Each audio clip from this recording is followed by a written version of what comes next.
بسم اللہ الرحمن الرحیم۔ محترم ناظرین، السلام علیکم ورحمۃ اللہ وبرکاتہ۔ شیخ الاسلام حضرت مفتی محمد تقی عثمانی صاحب دامت برکاتہم العالیہ اور جمعیت علماء اسلام کے سربراہ مولانا فضل الرحمان صاحب دامت برکاتہم العالیہ کا سپریم کورٹ میں چیف جسٹس سے مکالمہ۔ تفصیلات کے مطابق شیخ الاسلام حضرت مفتی محمد تقی عثمانی صاحب دامت برکاتہم العالیہ نے کہا ہے کہ عدالت سے گزارش ہے کہ فیصلے کے پیراگراف 7 اور 42 حذف کیے جائیں۔ ان پیراگراف میں لکھی گئی باتوں سے تاثر ملتا ہے کہ قادیانی تبلیغ کر سکتے ہیں، جبکہ قادیانیوں کو آئین پاکستان میں غیر مسلم قرار دیا گیا ہے۔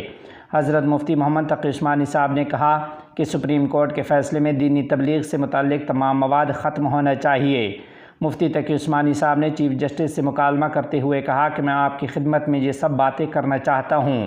جواباً چیف جسٹس نے کہا کہ آپ شرمندہ نہ کریں، ہمارے بزرگ اور بڑے ہیں، آپ کا بہت زیادہ احترام ہے۔ چیف جسٹس نے مفتی تقی عثمانی صاحب سے مخاطب ہو کر کہا کہ آپ کے مطابق 2 پیراگراف ختم ہونے چاہئیں، مزید کچھ کہنا چاہیں تو بتا دیں۔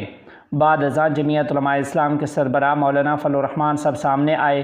انہوں نے کہا کہ کچھ عدالتی فیصلوں سے ابہام پیدا ہوا ہے۔ جواباً چیف جسٹس نے کہا کہ آپ فیصلوں کہہ رہے ہیں، کیا اور بھی کوئی فیصلے ہیں؟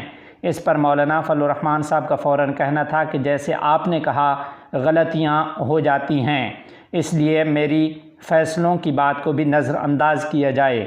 مولانا فضل الرحمان صاحب نے مزید کہا کہ 72 سال کا ہو گیا ہوں، پہلی بار کسی عدالت میں پیش ہو رہا ہوں۔ آج ہم عقیدہ ختم نبوت کے تحفظ کے لیے جہاں آئے ہیں۔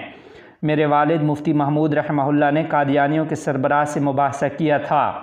مرزا غلام احمد کے مطابق جو ان پر ایمان نہیں لاتا وہ کافر ہے۔ مرزا غلام احمد نے کہا تھا کہ صحابہ اکرام بھی ان پر ایمان نہ لاتے تو نعوذ باللہ کافر ہوتے۔ قادیانی ایک فتنہ ہے جس کا حل نکالنا چاہیے۔ قادیانی خود کو مسلمان کہتے ہیں، باقی سب کو کافر کہتے ہیں۔ مولانا فضل الرحمان صاحب نے کہا کہ اسلامی نظریاتی کونسل کی تجاویز آئی تھیں، ان کو بھی مد نظر رکھنا چاہیے۔ اس کے ساتھ ساتھ مولانا مفتی محمد تقی عثمانی صاحب کے اعتراضات سے اتفاق کرتا ہوں۔ انہوں نے کہا کہ جس شخص کو ضمانت دی گئی اس کو انڈر ٹرائل رکھا جائے۔ حکومت کو نظر ثانی دائر کرتے ہوئے علماء کو بھی ساتھ رکھنا چاہیے تھا۔ چیف جسٹس نے کہا کہ حکومت کی درخواست میں آپ کا بھی ذکر ہے۔ ابھی آپ سے گزارش ہے کہ آپ پورے کیس میں عدالت میں موجود رہیے گا، جس پر مولانا فضل الرحمان صاحب نے کہا کہ جی انشاءاللہ میں یہیں پہ موجود رہوں گا۔